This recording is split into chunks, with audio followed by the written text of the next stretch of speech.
Hoy martes 2 de marzo del 2021, les saludo Liborio Ballesteros Domínguez, pastor de la Iglesia Cristiana Bautista Emanuel, para manifestar y dar testimonio de mi gratitud personal al Dios y Padre de nuestro Señor Jesucristo por la bendición, la oportunidad de vida que significa el estar ya transitando, recorriendo a través de esta semana, y porque ciertamente pues sigue siendo el testimonio acerca de la misericordia, de la gracia de Dios y de su fidelidad, así como del cumplimiento de sus promesas y de todo propósito en Cristo Jesús, siendo una bendición el poder seguir participando de todos ellos, de todos esos propósitos que Dios ha preparado. Agradecerle por toda su labor en el cristianismo, en el mundo entero, en el cristianismo, en las iglesias cristianas locales y de manera personal en cada uno de aquellos quienes hemos sido alcanzados por su gracia, como agradecerle, claro, también por aquellos quienes aún y a pesar de su inconsciencia y a pesar de su falta de fe en el Dios y Padre de nuestro Señor Jesucristo, pero les es concedida la vida como oportunidad para ver cumplidos estos propósitos evangélicos, de ser alcanzados por su gracia, y como motivo tanto de oración como ocupacional del cristianismo militante de este tiempo. Agradecerle,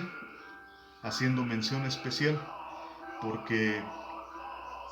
la semana pasada, exactamente hace 8 días, me concedió la más grande bendición de poder estar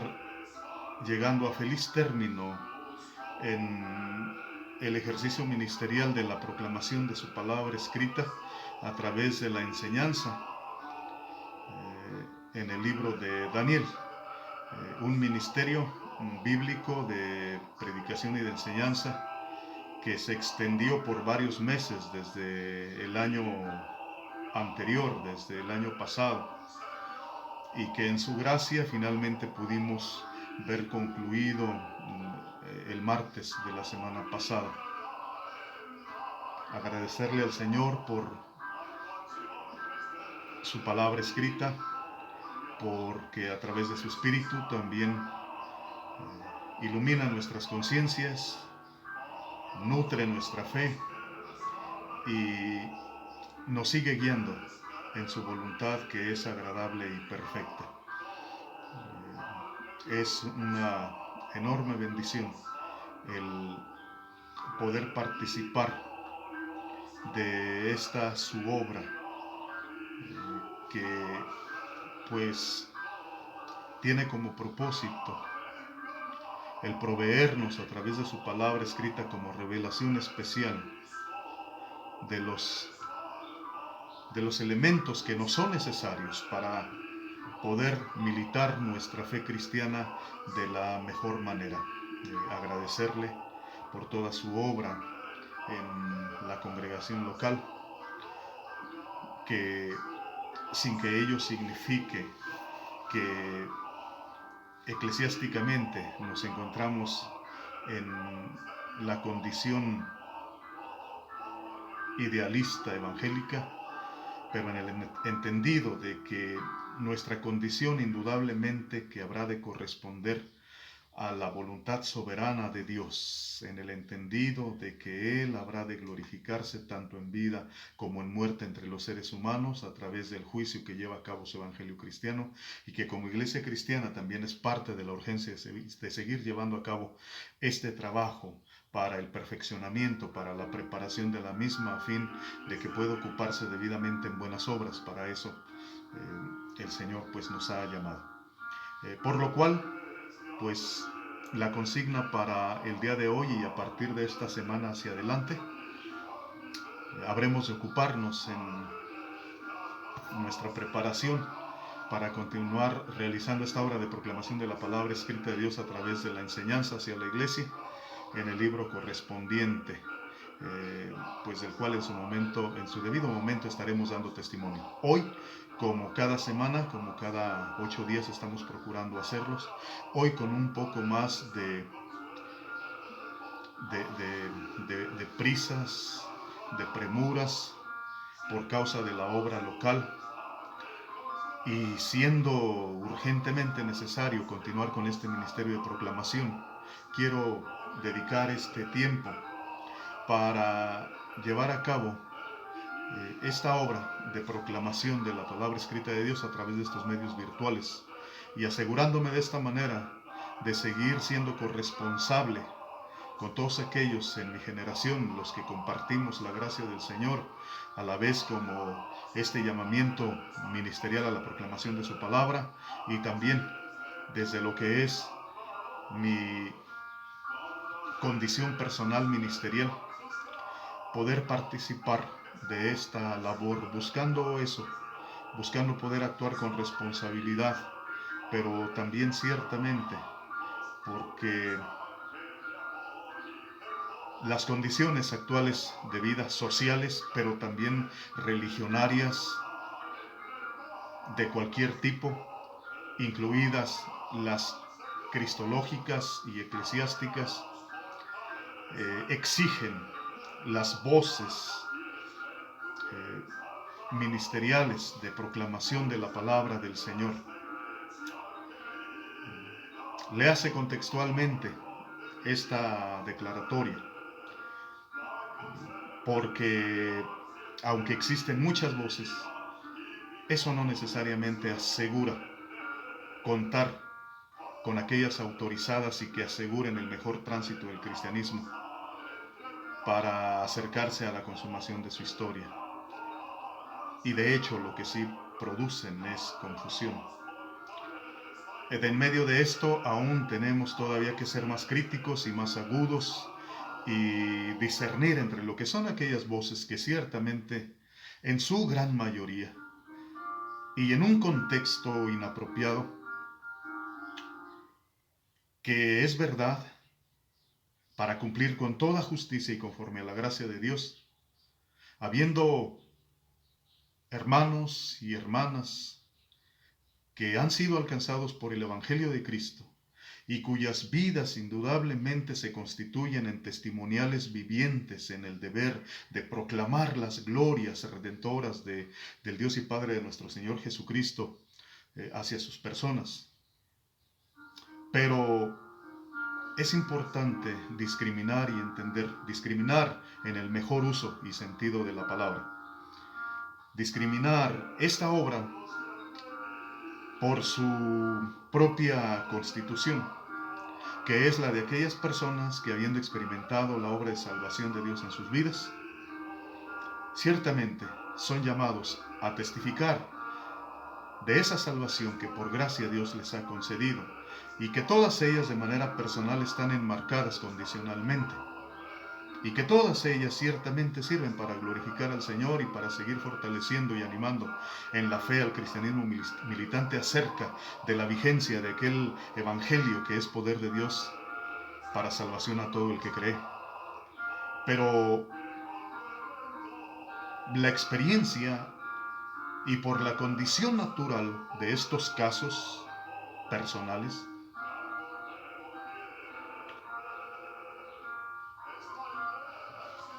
no cada persona puede hacer de su experiencia de salvación bajo sus propias condiciones, y por más gloriosas que éstas sean, no cada persona puede hacer de su experiencia de salvación la norma autoritativa que dicte la fe y la práctica de la militancia. E indudablemente que hace décadas que este es un fenómeno que ha invadido al cristianismo militante, a grado tal que ha gozado de preferencia mayúscula en el cristianismo militante, y por lo sensacional que significa y de que se ve revestido estos testimoniales personales, buscar aquellos que a los ojos humanos son extraordinarios, y de enarbolarlos, tomarlos como estandarte y constituirlos como voces acreditadas, las cuales, en la medida de su influencia, en la medida del grado de influencia, de posición de la que gocen, se están convirtiendo y se han convertido desde hace décadas en aquellas voces que se han acreditado con fundamento en su experiencia personal de salvación para pretender ser las voces normativas de la fe y la práctica del cristianismo militante de las generaciones recientes pasadas, y por lo que vivimos y podemos leer, parece ser que este es el destino de las generaciones futuras del cristianismo militante. Discriminar esta condición de aquella obra especial en la cual Dios responsablemente de generación en generación se ha ocupado de constituir aquellas voces acreditadas a las cuales les es encomendada la fe en depósito y consecuentemente en depósito la palabra escrita de Dios, las cuales, mediante su ejercicio ministerial de la esgrima más apropiada de la palabra escrita de Dios, justifican por ese quehacer ministerial tal oficio, el oficio de ser depositarios para resguardar, para proclamar la palabra escrita de Dios, la cual es aquella norma suprema de fe y práctica dictada a las generaciones confesionales, tanto de los proyectos económicos como reino de Dios en milenios y siglos pasados, como en los años por venir. Es importantísimo poder ocuparse a quien corresponda en esta generación cristiana y velar apropiadamente. De mi parte me ocupo buscando ser responsable y ayudando un tanto a discernir este fenómeno en el que todos nos encontramos inmersos, pero del cual también todos estamos siendo presas, para fin de entender la importancia de una conformación legítima, auténtica y verdadera y fiel a lo que es todo el consejo de la palabra escrita. Y como corresponda y a quien o quienes corresponda, en este tiempo asegurarnos de levantar nuestras voces para de esta manera dar certidumbre y dar dirección a lo que es la fenomenología bajo la que hoy estamos llamados a vivir personalmente, pero a cumplir de la mejor manera con nuestro mayor y glorioso deber, que es el de ser guía en medio de las tinieblas de la confusión, a proclamar iluminando con la palabra de verdad un mundo lleno de tinieblas y de confusión, pero sobre todo de grande mentira. Sirva para esto, pues, este acto testimonial de la palabra del Señor, que en esta ocasión, volviendo a lo que es el testimonio bíblico en el Antiguo Testamento, ahora en su primer libro, en el libro de Génesis, en el capítulo 27, y lo refiero como tal, este acto testimonial se fundamenta en Génesis, su capítulo 27, ante el cual ciertamente reconozco las muchas limitaciones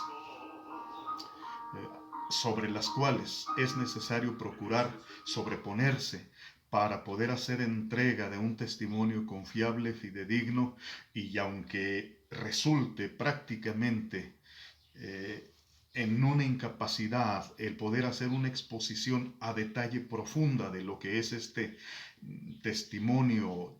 escritural, textual, documental, amplísimo, sí, entregar vías de análisis, entregar toda serie de sentencias, de declaratorias que nos empujen, que nos encaucen y encaminen para que nosotros podamos continuar esas vías de análisis, de reflexión, hasta poder llegar a su fondo, que son aquellas conclusiones como fruto de estos actos de análisis y de valoración y escrutinio de la palabra del Señor y meditación. Bien, por ello, este testimonio bíblico, Génesis capítulo 27, constituido de un amplio contenido de versículos, me voy a encargar de dar lectura de manera progresiva para ir haciendo aquellas exposiciones en el transcurso de la lectura. Esto favorecerá que, pues, ciertamente de manera arbitraria, pero confiando en la guía del Espíritu Santo, pueda desplazarme hacia adelante y hacia atrás del texto como sea pertinente y como sea necesario para fin de cumplir con este propósito de proclamación de la palabra. Este testimonio en sus inicios dice así: aconteció que cuando Isaac envejeció y sus ojos se oscurecieron quedando sin vista, llamó a Esaú su hijo mayor y le dijo: hijo mío. Y él respondió: heme aquí. Y él dijo: he aquí ya soy viejo, no sé el día de mi muerte. Toma pues ahora tus armas, tu aljaba y tu arco, y sal al campo y tráeme caza, y hazme un guisado como a mí me gusta, y tráemelo y comeré para que yo te bendiga antes que muera. Estos 4 versículos con los que comienza la extensión total de este capítulo 27 de Génesis se centra en lo que es la persona de Isaac y su familia. Se constituye en un testimonio eminentemente familiar y que aborda desde sus mismos cimientos lo que viene a ser la edificación de la historia de Dios, de aquella administración económica que en su momento será autenticada e identificada como el judaísmo. Estamos hablando documentalmente a través de este testimonio escritural bíblico de la historia del patriarcado de Israel. Propiamente estamos ahondando y sumergiéndonos en lo que es esos cimientos biológicos, naturales y teológicos de el Israel que hoy todos conocemos, para, a través de esta revelación documental histórica como palabra de Dios, que expone a Isaac bajo estas condiciones naturales de degradación biológica, envejecimiento, perdiendo la vista, y por esta causa atendiendo todos sus asuntos biológicos, aquellos asuntos referentes a su familia, pero que por contexto teológico sabemos que toda esta historia de biología doméstica, de biología familiar, es una historia de la persona de Dios y de el progreso de sus propósitos y para su cumplimiento en las sociedades humanas. Entonces, detrás de estas acciones y reacciones de Isaac hacia su familia para disponerla y prepararla propiamente para el desenlace de su vida, está la consumación de los propósitos de Dios. Dice el testimonio que sus ojos se oscurecieron, quedaron sin vista, llamó a su hijo mayor y le dijo: hijo mío, y él respondió: heme aquí. Es el testimonio pues patriarcal de Israel. Historia que integra 3 patriarcados, comenzando con Abraham, propiamente el padre de Isaac, que por acción de mayor bendición de Abraham hacia Isaac, hoy Isaac, en su carácter de el segundo patriarca de Israel, ya en los límites de su existencia, procede a llevar a cabo ejemplarmente el mismo acto de bendición que él recibiera del primer patriarca, de su padre Abraham, y lo hace de la misma manera conforme al costumbrismo, conforme a los usos y costumbres de la época, valorando lo que es la primogenitura. Por eso, convocando a su primogénito, a su hijo mayor Esaú, se dispone y se prepara para llevar a efecto lo que es este acto patriarcal por excelencia, que es el legado de la bendición propiamente patriarcal, de dimensión espiritual teológica, y la cual es ocasión de análisis y de proclamación.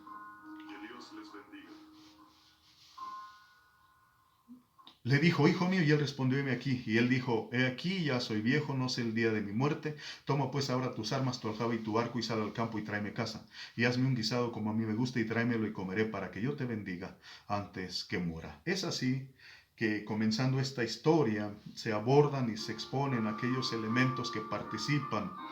de la misma, en la que pues se da el caso que, para fin de la transmisión de esta bendición patriarcal hacia el primogénito, hacia el hijo mayor, en este caso es Esaú, y esto conforme a los usos y costumbres, le hace conforme a la ley que se dispone para que ésta pueda proceder apropiadamente, de tal forma que es el patriarca el que entrega las disposiciones y los términos bajo los cuales debe de llevarse a cabo esta transición, esta conferencia. Y de esta manera se propone escrituralmente lo que es la carrera biológica de estas generaciones que buscan despuntar, que buscan ser investidos, revestidos, equipados, instrumentados con todos los mejores y más gloriosos instrumentos y elementos para poder correr su carrera de vida. Y es mediante estas instrucciones, mandándole el patriarca que se ocupe en ir a cazar para traer, en este caso, ese producto de la caza, y prepararlo en guisado para disponerlo a la degustación del patriarca, y de esta manera pueda ser otorgada la bendición. Por lo tanto, estos elementos todos integran lo que es la exposición y la revelación de la gracia mayor, aquel acto agraciado mediante el cual los hombres habrán de ser investidos para el ejercicio apropiado de su carrera biológica, hasta sus últimas dimensiones y consecuencias, incluida la glorificación. Este testimonio resalta que mientras que Isaac el patriarca está llevando a cabo esta obra conforme a la ley con su hijo mayor, su primogénito, por el otro lado, el testimonio escritural también se ocupa ahora de atraer a la escena escritural lo que es la actuación de Rebeca, esposa del patriarca y madre de esta familia. Y la revelación escritural la expone en acciones propias e incluso en acciones contrastantes e independientes de las del patriarca. Entonces Rebeca habló a Jacob su hijo, diciendo: he aquí, yo he oído a tu padre que hablaba con Esaú tu hermano, diciendo: tráeme caza y hazme un guisado para que coma y te bendiga en presencia de Jehová antes que yo muera. Ahora pues, hijo mío, obedece a mi voz en lo que te mando. Ve ahora al ganado y tráeme de allí 2 buenos cabritos de las cabras, y haré de ellos viandas para tu padre, como a él le gusta, y tú las llevarás a tu padre y comerá, para que él te bendiga antes de su muerte. Este panorama escritural bíblico es complementario y sirve para hacer una exposición de aquellas condiciones familiares de naturaleza doméstica, en medio de las cuales está latente la consumación de los propósitos teológicos, los propósitos de Dios, que aquí se resumen muy arbitraria y llanamente como bendición, bendición, bendición. La bendición patriarcal, la bendición teológica, la bendición de Dios, que panorámicamente debe contextualizarse, y en la medida en que se hace nos damos cuenta que esta bendición, dependiendo del contexto en el cual se revela, cumple propósitos inmediatos, pero que no es concluyente, y esta sigue corriendo a través de las páginas bíblicas para alcanzarnos a nosotros. Sin embargo, aquí contextualmente, así se concreta esta meta inmediata en la que se exhibe a esta familia preparándose para correr la carrera y poder llegar a alcanzar este propósito. Ahora, a través de lo que son las acciones de Rebeca, esposa del patriarca y madre de familia, pero ahora llevándolo a cabo en la persona de Jacob. Jacob no es el primogénito, es Esaú. Esaú, su padre y patriarca,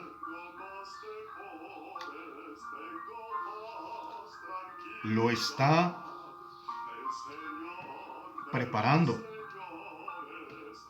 para cumplir con este deber patriarcal, el de transmitir, el de heredar la bendición. Pero Rebeca la madre, por el otro lado, al enterarse de estas iniciativas patriarcales, ella por lo contrario trabaja con Jacob su hijo, lo instruye acerca de lo que está pasando, le pone en antecedentes y a su vez le entrega las instrucciones necesarias para que se prepare y pueda estar en las condiciones más dignas de correr de la misma manera aquella carrera, participar de esa competencia y poder también ser acreedor de esta bendición. Por lo tanto, dado que la obra patriarcal para con el hijo primogénito, el hijo mayor, es una obra naturalmente de substancia legal y conforme a la ley, esta obra que Rebeca está llevando a cabo en relación con Jacob no puede equipararse en términos legales. Por lo tanto, y en consecuencia, esta obra que Rebeca está llevando a cabo necesariamente es la obra de la gracia, buscando operar efectivamente en la vida de aquellos cuya vida puesta en balanza no está en las condiciones, no tiene las propiedades, el carácter natural, no tiene las capacidades, no tiene las virtudes propiamente, no está en manera alguna en la mínima condición de poder aspirar a este propósito. Por ello, la labor de la madre de Rebeca, ilustrativamente ejemplificando la gracia y toda su procedencia y sus operaciones y cómo trabaja, porque además le es obligado trabajar de esa manera, porque bajo las condiciones personales naturales del género humano, la gracia no cuenta con mayores recursos que le sean otorgados de parte de los hombres para trabajar con ellos. La gracia tiene que operar como tal, entera y plena gracia, para poder ser eficiente y operar en los hombres, asegurándoles el poder obtener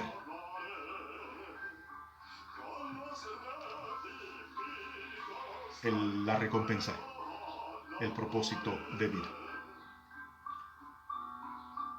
Es importante aquí hacer algunos establecimientos con causa en este hecho histórico, pero fuera de contexto inmediato aquí. e ir a lo que es el testimonio del apóstol Pablo en su carta dirigida a la iglesia en Roma, a través de la cual, cuando él aborda este testimonio acerca de Esaú y Jacob, y que lo hace para fundamentar sobre sus personas lo que es la soberanía divina manifestada activamente a través de la elección, del escogimiento. Él teje, borda todo lo que es una cátedra debidamente fundamentada y como instrumento apostólico y para la revelación de Dios y de su palabra escrita a las sociedades humanas y al cristianismo, a las iglesias cristianas, se cumple cabalmente este fin, siendo reguladora, normativa e instruyéndonos profundamente acerca de este fenómeno. Lo tenemos en cuenta al momento de aventurarnos a lo que es el análisis y la valoración de la palabra de Dios en este hecho histórico. Por el otro lado, el fundamento de esta obra que se está llevando a cabo de parte del patriarca Isaac con su primogénito Esaú, y por el otro lado de Rebeca con Jacob su hijo, también tiene un fundamento escritural, y es aquel primer momento cuando se da el nacimiento de estas criaturas, en las cuales interviene una profecía que media en este asunto, que aquí se vuelve un asunto que requiere ser discernido y ser juzgado, que de hecho ya fue juzgado con anterioridad,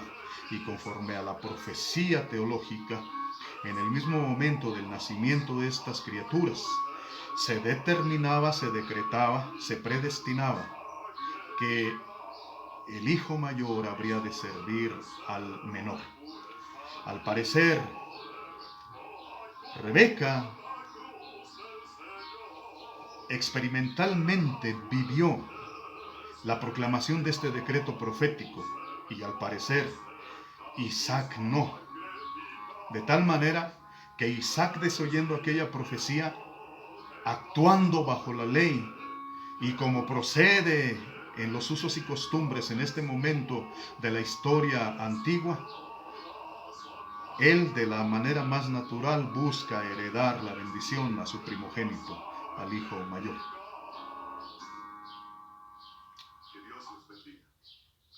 Rebeca, por lo contrario, consciente de este decreto profético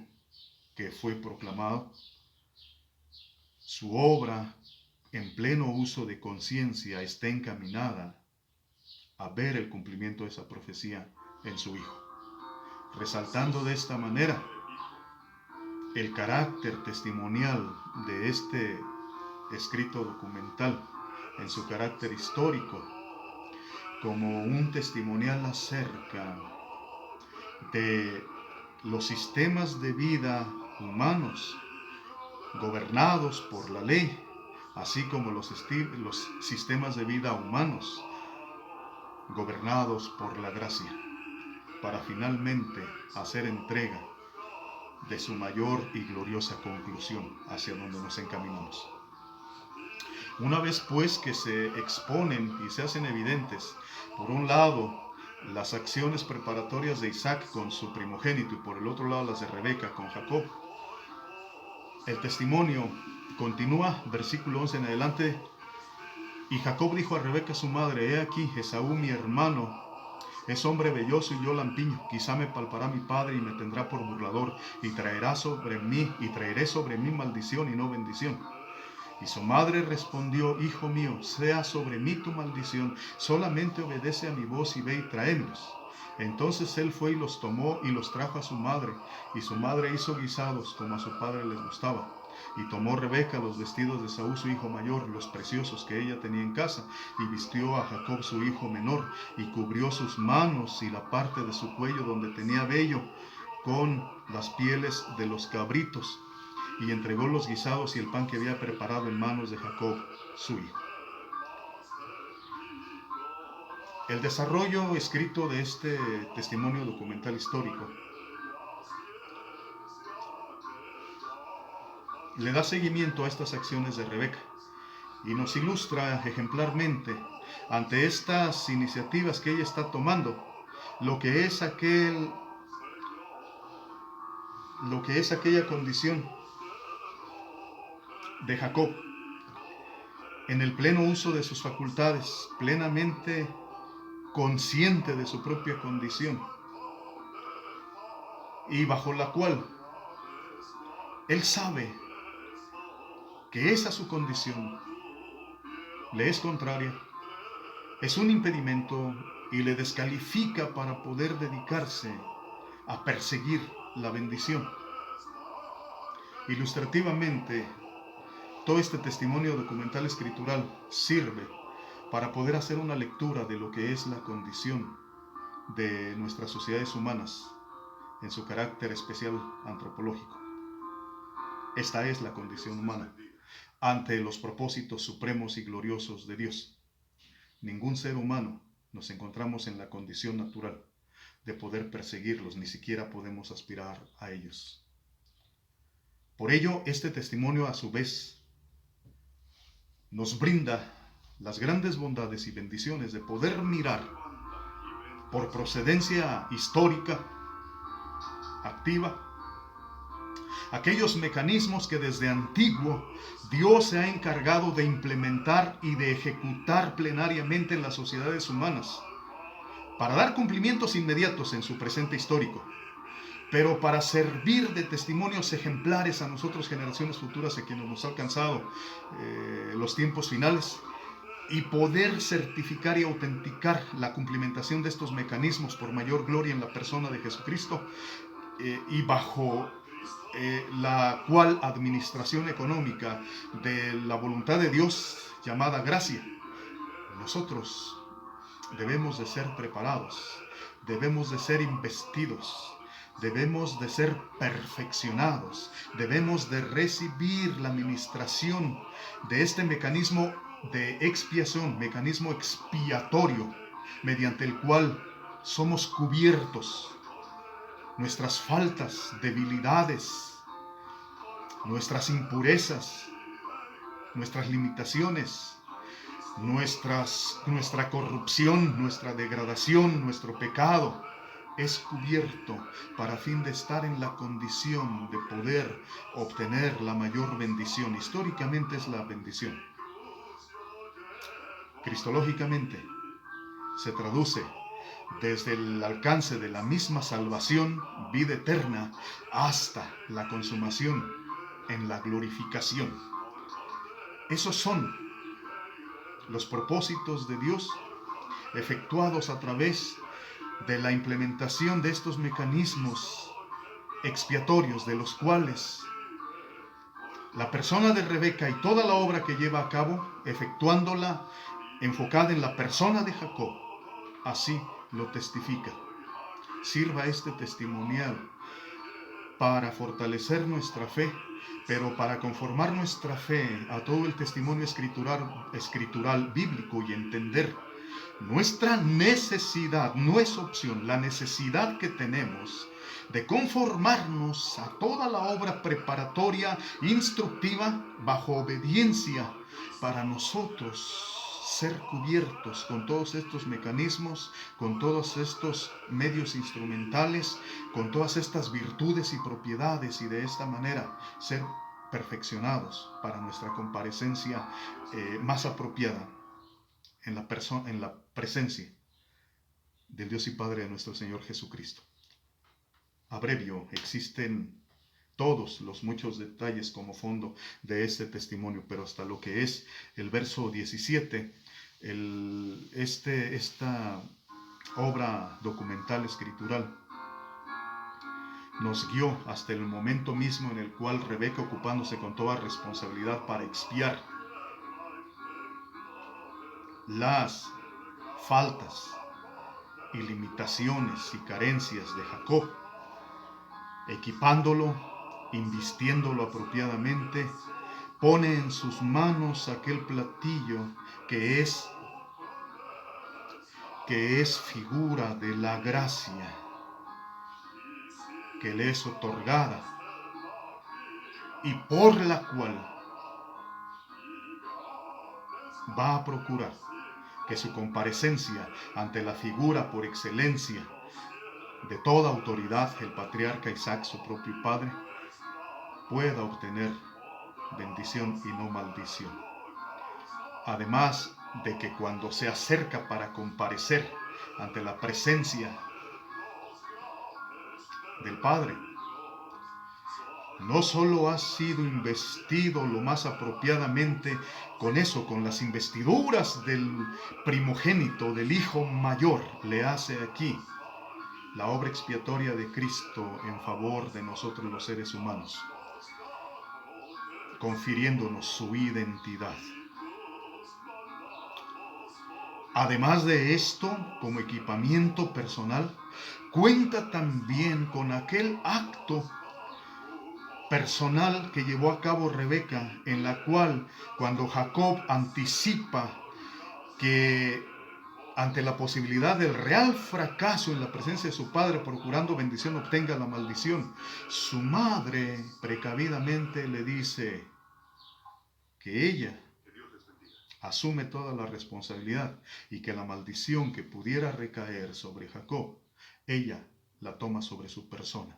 Otro efecto fundamental en esta obra de redención expiatoria que se está llevando a cabo aquí en aras del perfeccionamiento de la persona de los hombres en sus condiciones de faltas, de carencias, de limitaciones, para asegurar su más óptima comparecencia ante el Padre. Rasgos y acciones que corresponden cristológicamente al plan de redención que Dios ha determinado cumplir para salvación de los hombres en la persona de Jesucristo. Nos quedamos entonces en este punto en el cual la madre dota con la gracia suficiente, con los elementos que son requeridos y necesarios a su hijo para que vaya en persecución de este propósito de la mayor bendición. En la siguiente parte, dándole continuidad a esta historia, ya expone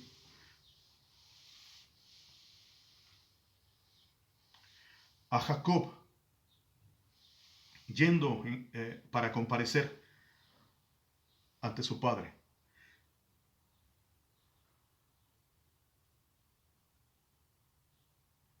Entonces, verso 18 en adelante dice, entonces este fue a su padre y dijo, Padre mío. E Isaac respondió, heme aquí, ¿quién eres, hijo mío? Y Jacob dijo a su padre, yo soy Esaú tu primogénito, he hecho como me dijiste. Levántate ahora y siéntate y come de mi casa para que me bendigas. Entonces Isaac dijo a su hijo, ¿cómo es que la hallaste tan pronto, hijo mío? Y él respondió, porque Jehová tu Dios hizo que la encontrase delante de mí. E Isaac dijo a Jacob, acércate ahora y te palparé, hijo mío, por si eres mi hijo Esaú o no. Y se acercó Jacob a su padre Isaac, quien le palpó y dijo, la voz es la voz de Jacob, pero las manos de Esaú. Y no le conoció, porque sus manos eran vellosas como las manos de Esaú. Y le bendijo. Los siguientes versículos del 24 en adelante se ocupan propiamente en exponer todo aquel protocolo patriarcal de antiguo, bajo el cual procede la herencia, la transmisión de la bendición patriarcal, que en el caso de Jacob habría de ser como el tercer patriarca, el último de ellos quien habría de recibirla, ya que en su persona habría de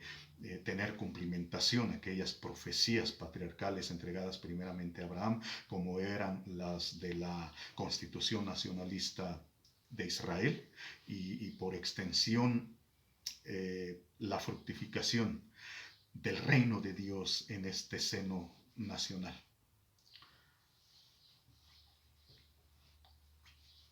De aquí, pues,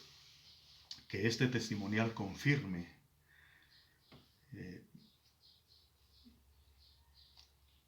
desde nuestra perspectiva